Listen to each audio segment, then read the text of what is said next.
এই যুবক, কিসসা কাহিনীর ওয়াজ ভাল লাগে? বাংলাদেশের মানুষ এডি ভালো পায়, এডি ভালো পায়। এই যত বয়ান করছি না, এখন যদি বয়ানটা সাইডে দেই, কবি হুজুর ঘটনাটা শেষ করে এরপরে যাবে।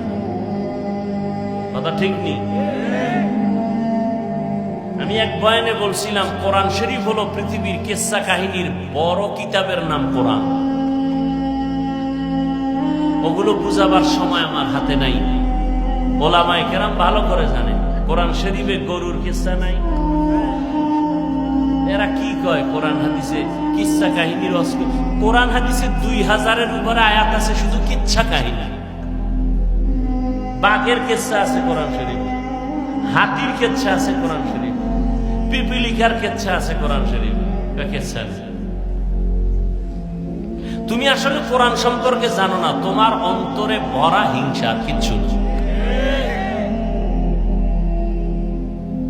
এবার যুবকও চায় এমন একটা মেয়ে যে মেয়ে জান্নাতে ঢুকাবে, যুবতীও চায় এমন একটা স্বামী যে জান্নাতে।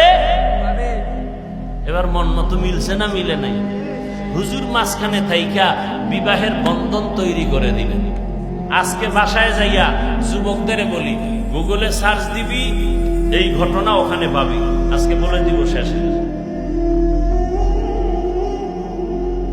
এইবার বিয়া হয়ে গেছে, স্বামীর মন চাইছে এমন একজন বিবি হবে আমার, যে আমাকে জান্নাতের পথে পথ প্রদর্শন করবে, আমার পথে অন্যায়ের পথে বাধা হয়ে যাবে। আবার স্ত্রীও চাইছে আমার স্বামী আমার জান্নাতের পথে সহায়ক হবে। এই দুইজনে মিলিয়া সংসার শুরু, দুইজনে কষ্ট করে সংসার চালায়। স্বামীও সহযোগিতা করে স্ত্রীর, স্ত্রীও সহযোগিতা করে স্বামীর। স্বামী মাসে যা কামাই করে স্ত্রী তা আমানতের সাথে রাখে।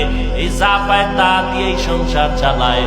বেশি আসলে প্রশ্ন করে, বেতন কত? কয় 10 টাকা।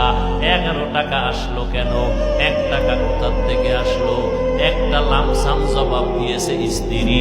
স্বামী জবাব দিল, পরের মাসে আবার 2 টাকা বেশি। বেশি কেন জবাব দাও? এইভাবে প্রত্যেকটা আম্মা জানেরা স্বামীকে যদি মাসে মাসে দইরা কয় 20,000 টাকা বেতন, 21,000 আসলো কেন? এইভাবে জবাব যদি চায়, কোন আল্লাহর বান্দা হারাম টাকা ঘরে ঢুকাইতে পারবে না। আম্মা জানেরা চাইব, আম্মা জানারও খুশি, আরো দাও কি? আর আম্মা জান চাইবে না কেন?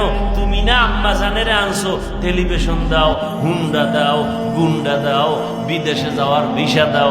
তুমিও কম কারান কারাও নাই, তুমিও পায়খানা কম খাও নাই। যৌতুক নামের পায়খানা